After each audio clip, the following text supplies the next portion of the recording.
adik-adik semua. Salam sehat. Apa kabar adik-adik? Semoga kalian dalam keadaan sehat-sehat saja ya. Udah lama ya kita gak ketemu.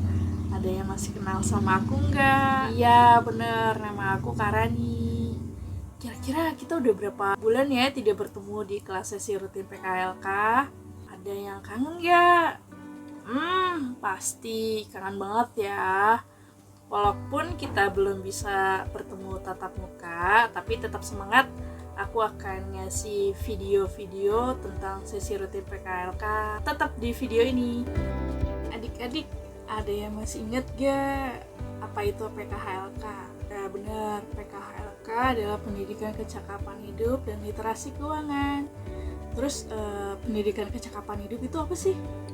Ya, kemampuan perilaku yang adaptif dan positif yang membuat seseorang dapat memenuhi kebutuhan dan tantangannya sehari-hari dengan efektif. Kalau literasi keuangan adalah rangkaian proses atau aktivitas untuk meningkatkan pengetahuan, keyakinan, dan keterampilan seseorang dan masyarakat luas sehingga mereka mampu mengelola keuangan dengan baik. Nah, itu apa yang dimaksud dengan PKLK ya adik-adik. Nah, adik-adik ada yang tahu gak sesi rutin kita hari ini apa temanya? Ya, temanya itu kita akan membahas tentang pembelajaran aktif. Ada yang tahu gak tentang pembelajaran aktif itu apa? Ayo ada yang tahu gak? Ya, pembelajaran aktif ini adalah pembelajaran yang memberikan kesempatan kepada peserta untuk aktif membangun sendiri konsep dan makna melalui berbagai kegiatan.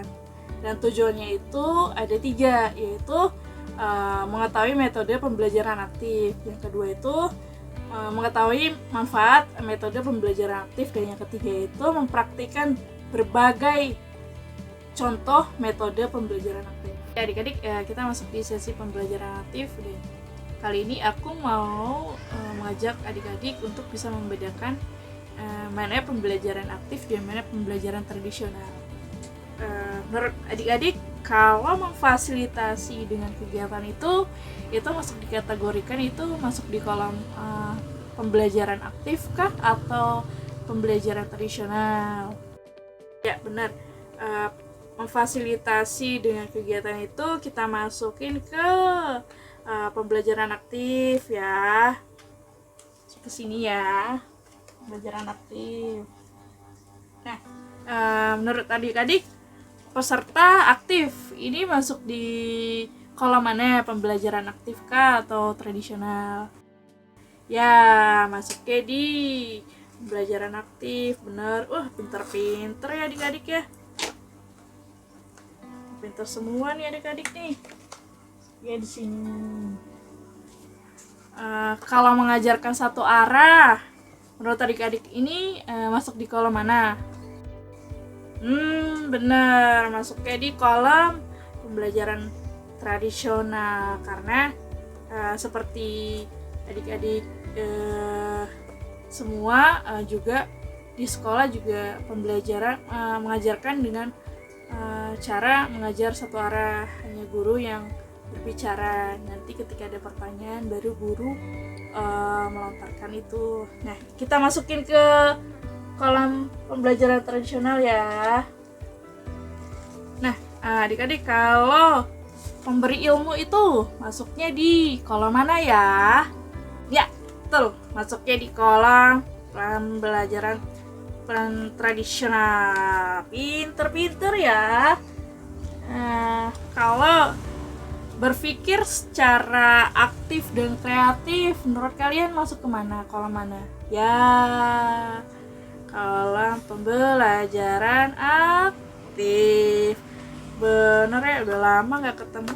Udah pinter aja nih adik-adik ya. Ya, dah. Dan kalau menurut adik-adik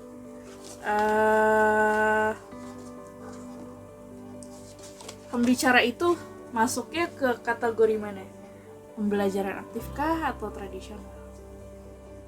Ya, masuknya ke pembelajaran tradisional.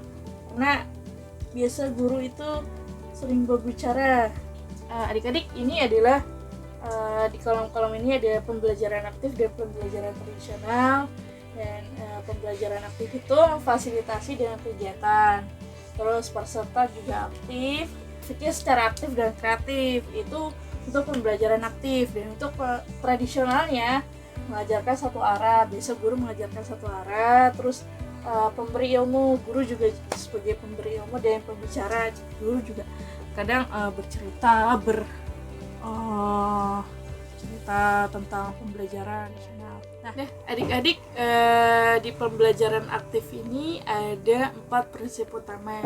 Yang pertama itu proses interaksi, yang kedua itu proses komunikasi, yang ketiga itu proses refleksi, dan yang keempat itu proses eksplorasi.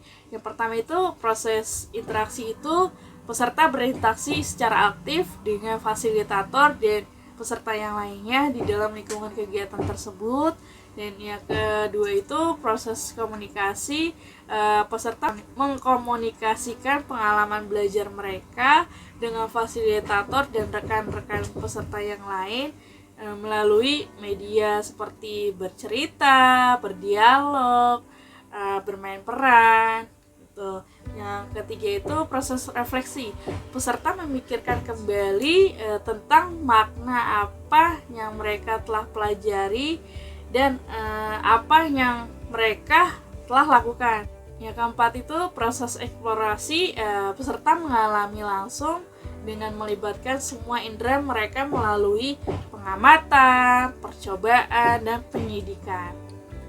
Dan itulah 4 prinsip utama pembelajaran aktif. Adik-adik, ada 5 karakteristik pembelajaran aktif.